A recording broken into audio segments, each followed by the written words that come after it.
விருச்சிக ராசி கேட்டை நட்சத்திரம். இது புதனுடைய நட்சத்திரம். தசா காலங்கள் 17 வருடம். என்னோட கணக்குப்படி நான் 10 வருடம் சென்டர் பகுதியில் நான் கணக்கில் எடுத்துக்கிறேன். உங்கள் சுய ஜாதகத்தில் என்ன தசா புத்தி இருப்பு இருக்கோ அதை நீங்கள் கணக்கில் வச்சுங்க. இந்த கேட்டை நட்சத்திரத்துக்கு முதல் பாதத்திலேருந்து 4ஆம் பாதம் வரைக்கும் உங்கள் வயசுக்கு என்னென்ன தசை நடக்குது அப்படிங்கிறது நான் பிரிச்சே சொல்கிறேன்.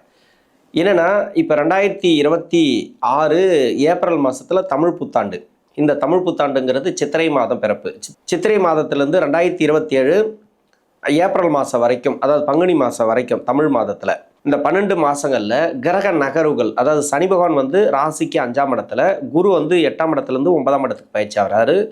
இன்னொன்று வந்து ராகு கேது பயிற்சியும் பார்த்தீங்கன்னாக்கா சனியோட வீட்டிலேருந்து தான் ராகு பயிற்சி ஆகிறார். இன்னொரு மகரத்துக்கு வந்தால் கூட சனியோட வீடு தான் அது. கேது பகவான் வந்து சூரியன் வீட்டிலேருந்து சந்திரன் வீட்டுக்கு போகிறார். இப்போ இந்த கிரக நகர்வுகள், அதாவது சனியோடைய நகர்வுகள் பார்த்தீங்கன்னாக்கா உத்திரட்டாதி ரேவதி இந்த 2 நட்சத்திரத்தில் தான் இருப்பார் மீனராசியில். அங்கேயே வக்கரமாவார், வக்கர நிவர்த்தி ஆவார். இது இந்த ஆண்டில் நடக்கும். குரு பயிற்சி மட்டுமே உங்களுக்கு சிறப்புன்னு எடுத்துக்கலாம். ராசிக்கு வந்து குருடைய பார்வை இருக்குது. ஏன்னா 2023 நிறைய பேர் கஷ்டப்பட்டுன்னு வரீங்க பொருளாதார ரீதியாக. இன்னொன்று வந்து திருமண வாழ்க்கையில், குடும்ப வாழ்க்கையில், கடன் பிரச்சனை, தொழில் ரீதியாக நிறைய பேருக்கு ப்ராப்ளத்தை கொடுத்தது, வருமான இழப்பெல்லாம் கொடுத்தது. ஏன்னா பொருளாதாரம் சொல்லக்கூடிய கிரகம் 2ஆம் அதிபதினு சொல்லக்கூடிய குரு. இந்த குரு 2023 மறைவு ஸ்தானத்தில் தான் இருந்தார். 6, 7, 8 அப்படின்றது 7ஆம் இடமா இருந்தால் கூட நேரடியாக உங்கள் ராசியை பார்த்தா கூட பெரிய நன்மைகளை நேராக இருந்து பார்க்கறது அந்த குரு பகவான் பெருசாக கொடுக்காது. நம்ம எதோ சொல்லிக்கலாம். ஆனால் கோச்சார ரீதியாக சனியுடைய நகர்வுகள் பார்த்திங்கனாக்கா அந்த பூரட்டாதி நட்சத்திரத்தில் இருக்கும்போது அந்த குரு வக்கரமானவங்களுக்கெல்லாம் நிறைய பேருக்கு பிரச்சனை கொடுத்தது, வேலை ரீதியாக பிரச்சனைகள் கொடுத்தது, தொழில் ரீதியாக பிரச்சனைகளை கொடுத்தது. அதாவது உங்கள் சுய ஜாதகத்தில் குரு யாராருக்கெல்லாம் பாதிப்பில் இருந்ததோ, அதாவது ஒன்று வக்கரமாக இருக்கிறவங்களுக்கு, ஏன்னா இந்த ராசிக்கு யோகாதிபதினு சொல்லக்கூடியவர் வக்கரமாக இருக்கக்கூடாது, இன்னொன்று மறைவு ஸ்தானத்தில் இருக்கக்கூடாது, ராகு கேதுவோட நட்சத்திரத்தில் இல்லைன்னா ராகு கேதுவோட சேர்ந்து இருக்கிறவங்களுக்கு நிறைய பேருக்கு ப்ராப்ளத்தை கொடுத்தது. அதாவது 2023 குரு பாதிக்கப்பட்டவங்களுக்கு மட்டும்தான். குரு வந்து உங்கள் சுய ஜாதகத்தில் நல்லா இருக்குன்ற பட்சத்தில் அவங்களுக்கெல்லாம் அவ்வளோ பெரிய கஷ்டங்களை கொடுக்கல. தசாபுத்தி சரியாக இருந்தால் நல்லபடியாக போயிருக்கும். தசாபுத்தி சரியில்லைனாக்கா கொஞ்சம் கஷ்டம் தான், ரொம்பலாம் கஷ்டப்பட்டுருக்க மாட்டாங்க அவங்களாம். இருந்தாலும் இந்த சனியுடைய நகர்வு உங்களுக்கு நல்லா இருக்குது. ஏன்னா 4ஆம் அதிபதி நட்சத்திரத்தில் தான் சனி இருக்கிறார், உத்திரட்டாதி. அதே மாதிரி அஷ்டமாதிபதினு சொல்லக்கூடிய புதனுடைய நட்சத்திரத்தில் தான் அடுத்து ரேவதி நட்சத்திரத்திலே அவர் ட்ராவல் பண்ணுறார் இந்த சனி பகவான். இது வந்து சனி பகவான் நகரக்கூடிய இடத்துல, சனி பகவான் பார்க்கக்கூடிய இடத்துல, அதாவது ராசிக்கு 4ஆம் அதிபதினு சொல்லக்கூடிய சனி இருந்தாலோ, அப்படி இல்லை அஷ்டமாதிபதினு சொல்லக்கூடிய புதன் இருந்தாலோ, இது மட்டும்தான் நமக்கு கொஞ்சம் பிரச்சனைகளை கொடுக்குமே தவிர இதன் பிறகு அந்த இடத்துல எதுவுமே இல்லை அப்படின்னாக்கா உங்களுக்கு ப்ராப்ளமே வராது, நல்லாவே இருக்கும் அப்படின்னு எடுத்துக்கலாம். அது கூட அந்த கிரகங்கள் இருந்துச்சுன்னா கூட சுபத்துவமாக இருந்துச்சுன்னா சிறப்பு. லக்ன சுபராக இருந்து இல்லை ராசிக்கே வந்து சுபகிரக நட்சத்திரம், சுபகிரக சேர்க்கை அது மாதிரி இருந்துச்சுன்னா நல்ல ஒரு மாற்றங்களை இந்த காலகட்டங்களுக்கு கொடுத்துரும். பெருசாக உங்களுக்கு கெடுபலங்கள் கொடுக்காது. தசாபுத்தி ரீதியாக பார்த்தோம்னால் 10 வயசு வரைக்கும் நான் எடுத்திருக்கிறேன்.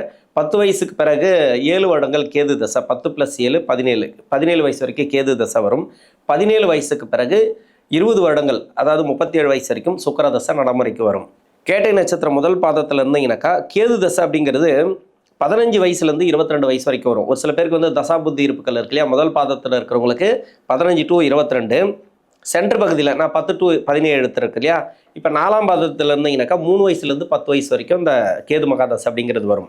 இன்னொன்று சுக்கிரதசை. இந்த சுக்கிரதசை முதல் பாதத்தில் இருக்கிறவங்களுக்கு 22லேருந்து 42 வயசு வரைக்கும், 17, 37 நான் எடுத்திருக்கிற கணக்குப்படி. 4ஆம் பாதத்தில் இருக்கிறவங்களுக்கு 10 வயசுலேருந்து 30 வயசு வரைக்கும் வரும். எப்படி பார்த்தாலும் இந்த படிக்கிற வயசில் ஒன்று கேது தசை வருது, இல்லைனா சுக்கிரதசை வருது. எதுவாக இருந்தாலும் சரி படிப்புங்கிறது நல்லாயிருக்கும். ஏன்னா குருவுடைய பார்வை நல்லா இருக்குது.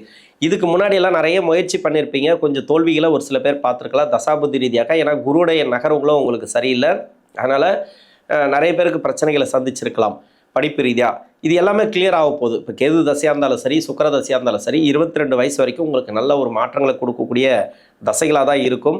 இது பெரிய டிஸ்டர்பன்ஸை கொடுக்காது. ஏன்னா அப்பா அம்மாவுடைய அரவணைப்பில் இருப்பீங்க, அந்த பாதுகாப்பில் இருப்பீங்க, அவங்க சொல் பேச்சு கேட்டு நடப்பீங்க. நிறைய பேர் பார்த்தீங்கன்னாக்கா நீங்கள் மார்க் எடுக்கலனாக்கோ வீட்டில் ரொம்ப கஷ்டப்படுறாங்க. அதாவது ஒரு மார்க் 2 மார்க்கில் ஃபெயில் ஆனது பார்த்தீங்கன்னாக்கா 2 முறை 3 முறை அட்டன் பண்ணி கூட ஃபெயில் ஆகிறாங்க இல்லையா. பெற்றோர்கள் வந்து அவ்வளோ கஷ்டப்படுறாங்க. அதுக்காக வந்து உங்களை வந்து படிக்க வைக்கிறதுக்கு ரொம்ப கஷ்டப்பட்டுருக்காங்க இல்லையா. அதனால் உங்கள் தோல்வியில் அவங்களுக்கும் வந்து ஒரு பங்கு இருக்குது, வெற்றியிலையும் அவங்களுக்கு ஒரு பங்கு இருக்குது. அதனால் பெற்றோர்களோட அரவணைப்பில் இருக்கிறதுனால உங்களுக்கு பெருசாக வந்து இது மாதிரி தசைகள்லாம் உங்களுக்கு கஷ்டத்தை கொடுக்காது. ஒரு சில பேர் வந்து ரொம்ப பண்ணுறாங்க, அதாவது கெட்ட பேர் எடுக்கிறதெல்லாம் நிறைய பண்ணுறாங்க இல்லையா. அதெல்லாம் கால சூழ்நிலை. இன்னொன்று வந்து பார்த்தீங்கன்னாக்கா வளர்ப்பு, அவங்களோட சூழ்நிலைகள் அது சரியில்லாமல் வறுமையில் இருக்கிறது, அது மாதிரியே நிறைய பிரச்சனைகள் இருக்குது அதில். அது வேண்டாம். என்னதான் இருந்தாலும் இந்த படிக்கிற காலகட்டத்தில் நல்ல ஒரு மாற்றங்களை இந்த காலகட்டங்கள் கொடுத்துரும் இந்த தசைகள். அதாவது தசைகள் மட்டும் இல்லாமல் குருவுடைய நகர்வுகளும். இப்போ 22 வயசுக்கு மேலே என்னோட கணக்குப்படி நான் சுக்கிர தசை எடுத்துருக்கிறேன் 37 வயசு வரைக்கும். இப்போ 22 வயசுக்கு மேலே 42 வயசு வரைக்கும் முதல் பாதத்தில் இருக்கிறவங்களுக்கு சுக்கிர தசை நடக்குது. இப்போ சுக்கிர தசை ஸ்டார்டிங்காக இருந்தால் கூட நல்லா இருக்கும் உங்களுக்கு. ஏன்னா 5ஆம் இடத்துல தான் சனி பகவான் இருக்கிறார். ராசிக்கு 8லேருந்து 9க்கு குரு வராரு, ராசிக்கு பார்வைப்படுது. இது அவ்வளோ சூப்பராக இருக்கும். திடீர்னு ஒரு வேலை வாய்ப்பு கிடைக்கும், அதாவது வெளிநாடு சம்மந்தப்பட்ட வேலை. அப்படி இல்லைனாக்கா ஒரு வேலையிலே இருக்கிறீங்கன்னா அந்த வேலையில் வந்து ப்ரொமோஷன் கிடைக்கிறது எல்லாமே இந்த விருச்சிக ராசி கேட்டை நட்சத்திரத்துக்கு ஒரு நல்ல காலம் அப்படின்னு தான் சொல்லலாம். ஏன்னா பாசிட்டிவாக சொல்கிறேன்னு நினைக்காதீங்க, பாசிட்டிவாக இருந்தால் பாசிட்டிவாக சொல்லுவேன் என்னை பொறுத்த வரைக்கும். ஏன்னா தசாபுத்தி பலன்களில் மெயினாக வந்து கோச்சாரத்தையும் நம்ம பார்க்கணும். இப்போ தசாபுத்தி நடக்குது அப்படின்னாக்கா அதுக்கு வந்து கோச்சாரத்தில் ஒரு சில கிரகங்கள் மட்டும் சப்போர்ட் பண்ணணும். பொருளாதாரத்தை கொடுக்கக்கூடிய கிரகம், அதாவது பணத்தை கொடுக்கக்கூடிய கிரகம் 2ஆம் அதிபதினு சொல்லக்கூடிய குரு, அவர் மறைவு ஸ்தானத்திலிருந்து தான் இப்போ வெளியே வரார். இப்போ தசையும் உங்களுக்கு நல்லா இருக்கணும் இல்லையா? ராசிக்கு 7ஆம் அதிபதினு சொல்லக்கூடியவர், விரையாதிபதினு சொல்லக்கூடியவர். இந்த ராசிக்கு சுக்கிரதசை. இப்போ சுக்கிரதசை நடக்குது, ஆனால் வந்து வளர்ச்சி இல்லாமல் இருக்கிறோம். இல்லை ஒரு சில பேர் நல்லாவும் இருக்கலாம். நல்லா இருக்கிறதுக்கு காரணம் அப்படின்னாக்கா வேற ஒரு லக்னமாக இருந்து அந்த லக்னத்துக்கு யோகராக இந்த சுக்கிர பகவான் வந்தால் சிறப்பு. இன்னொன்று வந்து இதுக்கே சுபத்துவமாக உட்காந்துடணும். இந்த ராசிக்கு வந்து நியூட்ரல் தான், அவர் இருக்கிற இடத்த வச்சு நான் பலன்கள் கொடுப்பேன். அதே மாதிரி சுபகிரக சேர்க்கை, சுபகிரக பார்வை, இல்லை சுபகிரக நட்சத்திரம் அது மாதிரி இருந்துச்சுனாக்கா உங்களுக்கு சிறப்பான ஒரு டிஜிட்டல் சேலரி, அது மாதிரி நிறைய கம்பெனி, பெரிய பெரிய கம்பெனியில் வேலை பார்க்குறது, அரசாங்கத்தில் வேலை பார்க்குறது, இது மாதிரிலாம் கொடுத்துரும் இந்த சுக்கிர பகவான். கெடுக்காது, ஜாதகத்தில் என்ன இருக்கும் அதை அப்படியே கொடுக்கும். அது மாதிரி தான் இந்த இருக்கும் சுக்கிர பகவான். ஆனால் ஒரு சில பேர் கஷ்டப்படுறாங்க அப்படின்னாக்கா இந்த ராசிக்கு மறைவு ஸ்தானத்தில் இருக்கும், இன்னொன்று ராகு கேதுவோடு சேர்ந்துருக்கும். மறைவு ஸ்தானத்தில் இருந்தாலும் அந்த நட்சத்திரம் பார்த்தீங்கன்னாக்கா ரொம்ப மோசமான நட்சத்திரமாக இருக்கும். மறைவு ஸ்தானத்தில் இருந்தே ராகு கேதுவோடு இருந்துச்சுன்னா இன்னும் மோசம். இது மாதிரி இருந்துச்சுனாக்கா அந்த தசைகள் வந்து பலமாக இருக்காது, நிறைய கஷ்டப்படக்கூடிய அமைப்பில் வந்துடுவீங்க. அப்போ அது மாதிரி கஷ்டப்படுவாங்க. அவங்களுக்கெல்லாம் விதிவிலக்கு உண்டு. அதாவது முதல் 10 வருஷத்தில் கஷ்டத்தை கொடுத்துச்சுனாக்கா பின்னாடி 10 வருஷம் அப்படிங்கிறது உங்களுக்கு நல்லாயிருக்கும். சுக்கிர தசை எத்தனை வருஷம் ஆயிருக்கு உங்களுக்கு ஆரம்பிச்சுன்னு பார்த்துங்க. 10 வருஷம் ஆயிருக்கு, இல்லை 8 வருஷம் போயிருக்குன்னா இன்னும் 2 வருஷம் வெயிட் பண்ணுங்கள். பின்னாடி அந்த 10 வருஷம் கன்ஃபார்மாக நல்லாயிருக்கும். இல்லை முதல் 10 வருஷம் எனக்கு நல்லது பண்ணுது, பின்னாடி 10 வருஷம் எனக்கு நல்லதே பண்ணல, ரொம்ப கஷ்டப்படுறேன் அப்படின்னு நினச்சிங்கனாக்கா அந்த 10 வருஷம் அது முடிகிற வரைக்கும் கொஞ்சம் வெயிட் பண்ணி தான் ஆகணும். அப்படி இல்லைனாக்கா உங்கள் தொழில் வேலை வாய்ப்பெல்லாம் கொஞ்சம் கவனமாக பார்த்துங்க. எந்த வயசில் இருந்தாலும் சரி, 22லேருந்து 42 வயசு வரைக்கும் இருந்தாலும் சரி, இல்லை 37 வயசோடு உங்களுக்கு வந்து இந்த சுக்கிரதசை முடிஞ்சாலும் சரி, எந்த வயது காலகட்டத்தில் இருந்தாலும் உங்களுக்கு முதல் 10 வருஷம் பின்னாடி 10 வருஷம் இப்படி தான் மாற்றி தான் கொடுக்கும். இன்னொன்று, ஒரு சில லக்கணங்களுக்கு நன்மையே செய்யாத சுக்கிர பகவான். அது வந்து கடக லக்கணம், சிம்ம லக்கணம், இன்னொன்று வந்து குருவுடைய லக்கணம். இந்த லக்கணம் வந்து இந்த ராசிக்கு நன்மை செய்ய, குருவுடைய லக்கணம்லாம் இல்லைன்னு சொல்லலை. சிம்ம லக்கணம் அந்த லக்கணம்லாம் நன்மை செய்ய ஓகே. இந்த ராசிக்கு நன்மை செய்யக்கூடிய லக்கணம் நட்பு கிரக லக்கணமாக வந்துடும். ஆனால் அந்த லக்னத்துக்கு வந்து சுக்கிரதசை நன்மை செய்யாது. இந்த ராசிக்கு வந்து நன்மை செஞ்சிடும், அந்த லக்னத்துக்கு நன்மை செய்யாது. அப்போ மாற்றி தான் கொடுக்கும். 10 வருஷம் 10 வருஷம் அப்படின்னு கொடுக்கும். அது உங்கள் சுய ஜாதகத்தில் முதல் 10 வருஷமா பின்னாடி 10 வருஷமா நல்லது எது அப்படின்ட்டு அது உங்கள் சுய ஜாதகம் தான் சொல்லணும். அப்படி இருக்கும் பட்சத்தில், ஆனால் இதே நம்ம சொல்கிறோம் அந்த லக்னத்துக்கெல்லாம் நல்லா இருக்காதுன்னு கூட சொல்கிறோன்னு வச்சிங்களேன், அவங்க பெரிய ஒரு கம்பெனியில் ஒரு டிஜிட்டல் சேலரியில் ஒரு 5 லட்ச ரூபா 10 லட்ச ரூபா இது மாதிரி சம்பளத்திலலாம் ஒரு சில பேர் இருக்காங்க, இல்லை வெளிநாட்டில் இருக்காங்க. இது மாதிரி இருக்கிறவங்களுக்கு வளர்ச்சி இருக்காது. அவங்களோட லெவலில் அவங்களே அப்படியே இருப்பாங்க. ரொம்ப நேரம் வளர்ச்சி இல்லாமல் இருக்க சார், ஒரு 5-6 வருஷமாக ஒன்றுமே இல்லை எனக்கு. இன்னொன்று பணம் வருது, ஏதோ இந்த ஃபைனான்சியல் ரீதியாக எனக்கு பிரச்சனை இல்லை. இது வந்து என்னன்னாக்கா குடும்ப வாழ்க்கையில் கை வச்சுட்ருக்கோம் ஒரு சில பேருக்கு. இது மாதிரி ஏதோ ஒரு வகையில் அவங்களுக்கு டிஸ்டர்ப் பண்ணி விட்ருக்கோம் சுக்கிரன். அப்போ நம்ம என்ன பண்ணணும்னாக்கா இந்த சுக்கிரதசையில் சுற்றி பார்த்துக்கணும். நம்ம எப்படி இப்போ ஓகே நல்லபடியாக வேலை போயிட்டுருக்கட்டும், வருமானம் வருது பார்த்துக்கணும். இன்னொன்று குடும்ப வாழ்க்கையை ரொம்ப ரொம்ப முக்கியமாக பார்த்துக்கணும். ஒன்றுத்தில் கொடுத்ததுன்னா இன்னொன்றுத்தில் கஷ்டத்தை கொடுக்கும். அது மாதிரி அப்போ குடும்ப வாழ்க்கையில் நம்ம எப்படி இருந்துக்கணும், கணவன் மனைவிக்குள்ளே நம்ம எப்படி இருந்துக்கணும், வீட்டில் வந்து எல்லாத்துலேயும் அனுசரித்து போகணும், அக்கறை இருக்கணும். அது மாதிரி வந்து நம்ம எடுத்துக்கணும். ஒரு பக்கம் கொடுக்குதுன்னா இன்னொரு பக்கம் கொஞ்சம் கை வைக்கும். இன்னொன்று என்னன்னாக்கா ஒரு சில பேருக்கு வந்து திருமண வாழ்க்கை நல்லா கொடுத்துரும், ஆனால் வேலை வாய்ப்பில் அப்படியே வச்சுருக்கோம், ரொம்ப டவுனாகவே வச்சுருக்கோம். 2 பேரும் ஒற்றுமையாக இருப்பாங்க, நல்லாவே இருப்பாங்க, இல்லைன்னு சொல்லலை. ஆனால் ரொம்ப வளர்ச்சி இல்லாமல் இருக்கும், ரொம்ப கவலையாக இருக்கும். அது கூட ரொம்பலாம் கஷ்டத்தை கொடுக்காது சுக்கிர பகவான் தாஸ் அப்படிங்கிறது. எந்த லக்னமாக இருந்தாலும் அது கொடுக்க வேண்டியது கொடுக்கணும் இல்லையா? வண்டி வாகன சேர்க்கை, வீடு கட்டுறது, ப்ராப்பர்ட்டி சேர்க்கை, ஒரு பக்கம் அதுவும் போயிட்டுருக்கலாம். அது எல்லாருக்குமே நம்ம சொல்ல முடியாது. இருந்தாலும் இந்த காலகட்டம் நீங்கள் என்னென்ன பிளான் பண்ணுறீங்களோ இப்போ வேலை ரீதியாக நல்லாயிருக்கும். பொதுவாகவே சனியோடைய நகர்வு நல்லா இருக்குது. 4ஆம் அதிபதி நட்சத்திரத்தில் தான் இருக்கார் சனி. அவர் வந்து உத்திரட்டாதியில் இருக்காருனாக்கா 4ஆம் அதிபதி தான் இந்த ராசிக்கு. லக்னத்துக்கும் 4ஆம் அதிபதியாக வந்தால், இதே லக்னமாக இருந்தால் அவர் லக்னத்துக்கு 4ஆம் அதிபதியாக வந்துடுவார்.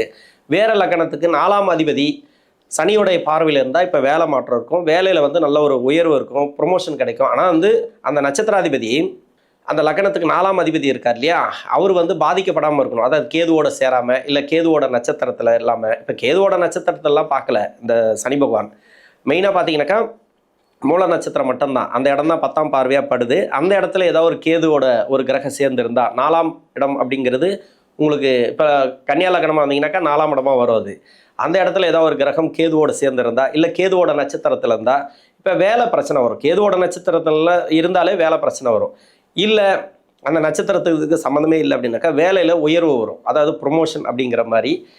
தொழில் செய்கிறீங்களா, அந்த தொழிலில் கொஞ்சம் பார்த்து பண்ணுங்கள்.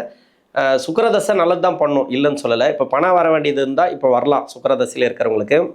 இப்போ திருமண வாழ்க்கைக்காக முயற்சி பண்ணுறீங்கன்னாக்கா திருமண வாழ்க்கையும் நல்லாயிருக்கும். திருமண ரீதியாக உங்களுக்கு வந்து என்ன மாதிரியான முயற்சி எடுத்தாலும் உங்களுக்கு நல்லாயிருக்கும். குடும்ப வாழ்க்கை, அதாவது கணவன் மனைவிக்குள்ள கருத்து வேறுபாடு இருக்கா, அதுவும் மாறக்கூடிய வாய்ப்புகள் அதிகமாக இருக்குது. அடுத்து சூரியன், சந்திரன், செவ்வாய், இந்த 3 தசைகளும். ஏன் இந்த 3 தசைகளை சேர்த்து சொல்கிறேன்னாக்கா, இந்த ராசிக்கு யோகாதிபதிகள். சூரிய தசை 10ஆம் அதிபதினு சொல்லக்கூடியவர், சந்திரன் அப்படிங்கிறது பாக்கியஸ்தானாதிபதி, செவ்வாய் அப்படிங்கிறது 6ஆம் அதிபதினு சொல்லக்கூடியவர். இந்த 3 தசைகளை நான் சேர்த்து சொல்கிறேன் அப்படின்னாக்கா யோகாதிபதிகள் இந்த 3 தசைகளும். இது எந்த வயது காலகட்டத்தில் வரும் இந்த கேட்டை நட்சத்திரக்காரர்கள்னு கேட்டிங்கனாக்கா, கேட்டை நட்சத்திரம் முதல் பாதத்தில் இருக்கிறவங்களுக்கு 42 வயசுலேருந்து 65 வயசு வரைக்கும். சென்ட்ரு பகுதி 2 பாதம் இல்லைனா 3ஆம் பாதத்தில் இருக்கிறவங்களுக்கு 37 வயசுலேருந்து 60 வயசு வரைக்கும். 4ஆம் பாதத்தில் இருக்கிறவங்களுக்கு 28 வயசுலேருந்து 51 வயசு வரைக்கும். இது வந்து இந்த சூரிய, சந்திர, செவ்வாய் தசைகள் 3மே சேர்த்தே சொல்லலாம். இது பாக்கியஸ்தானாதிபதி தசைகள். எப்படி இருந்தாலும் சரி நல்ல ஒரு பொருளாதாரத்தை கொடுக்கும் இந்த டைம். இந்த தமிழ் புத்தாண்டு உங்களுக்கு நல்லா இருக்கும். இந்த கிரக நகர்வுகள் பார்த்தீங்கன்னாக்கா சனியோடைய நகர்வும் சிறப்பு உங்களுக்கு. இன்னொன்று வந்து பார்த்தீங்கன்னாக்கா குருவுடைய நகர்வு, குருவுடைய பார்வை ராசிக்கு வர்றது அவ்வளோ சிறப்பு. இப்போ பணம் வரலன்னா வரும். இப்போ வந்து யாராருக்கெல்லாம் மணி லாக் ஆகிருக்கோ அதெல்லாம் வரக்கூடிய வாய்ப்புகள் இருக்குது. உடல்நிலை தொந்தரவுகள், இன்னொன்று வந்து கடன் பிரச்சனை, அது நான் சொல்லிட்டேன். இது வந்து உணவு பழக்க வழக்கத்தில் மட்டும் கொஞ்சம் கவனமாக இருங்க. யாராருக்கெல்லாம் மருத்துவம் எல்லாம் போயிட்டுருக்கோம், ட்ரீட்மெண்ட் எடுத்துகிட்டு இருக்கீங்களா, அந்த ட்ரீட்மெண்ட்லாம் குறைய ஆரம்பிக்கும், மருத்துவ செலவுகள் குறைய ஆரம்பிக்கும். யாரெல்லாம் ட்ரீட்மெண்ட் எடுக்கணும்னு நினைக்கிறீங்களோ இப்போ எடுத்துக்கலாம். இதுமாதிரி டைமுங்கிறது நல்ல ஒரு மாற்றங்கள். இப்போ போனீங்கன்னா பாசிட்டிவாக இருக்கும் அப்படின்னு எடுத்துக்கலாம். அடுத்து வந்து ராகு தசை. இந்த கேட்டை நட்சத்திரக்காரர்களுக்கு முதல் பாதத்தில் இருக்கிறவங்களுக்கு 65 வயசுலேருந்து 83 வயசு வரைக்கும் வரும் இந்த ராகு தசை அப்படிங்கிறது. சென்ட்ரு பகுதியில் இருக்கிறவங்களுக்கு 60 வயசுலேருந்து 78 வயசு வரைக்கும், அதாவது 2ஆம் பாதம் 3ஆம் பாதத்தில் இருக்கிறவங்களுக்கு 60 வயசுலேருந்து 78 வயசு வரைக்கும். இப்போ 4ஆம் பாதத்தில் இருக்கிறீங்கனாக்கா 51 வயசுலேருந்து 68, 70 வயசுக்குள்ளே இந்த ராகு மகாதசை அப்படிங்கிறது வரும். மெயினாக இந்த ராகு தசை உங்களுக்கு சிறப்பு அப்படின்னு எடுத்துக்கலாம். ஏன்னா 7.5 சனி, அஷ்டம சனி கிடையாது.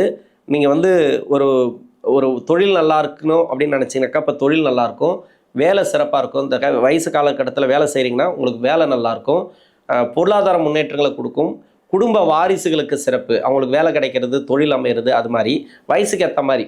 இப்போ படிக்கிற காலகட்டத்தில் இருக்காங்கன்னா அவங்களுக்கு படிப்பு நல்லாயிருக்கும், பரவாயில்ல, ஓகே தான். உங்களுக்கு வந்து இந்த ராகுதசைங்கிறது அந்தளவுக்கு கெடுபலன்களை கொடுக்காது. மெயினாக பார்த்தீங்கன்னாக்கா ராகு உங்களுக்கு வந்து அந்த அளவுக்கு மாற்றங்களை கொடுக்கணும் அப்படின்னாக்கா சுய ஜாதகத்தில் வந்து சனி வீட்டில் இல்லாமல் இருந்தால் பரவாயில்ல. இன்னொன்று வந்து சனி வீடு கொடுத்த கிரகமும் கொஞ்சம் நல்லா இருக்கணும். யோகாதிபதிகளோட வீட்டில் இருந்து தசை பண்ணிச்சுனாக்கா இந்த ராகு தசைங்கிறது அவ்வளோ சிறப்பாக இருக்கும். இப்போ பொருளாதார முன்னேற்றத்திலேருந்து உடல்நிலை தொந்தரவுலேருந்து எல்லாமே உங்களுக்கு கிளியர் ஆகும்.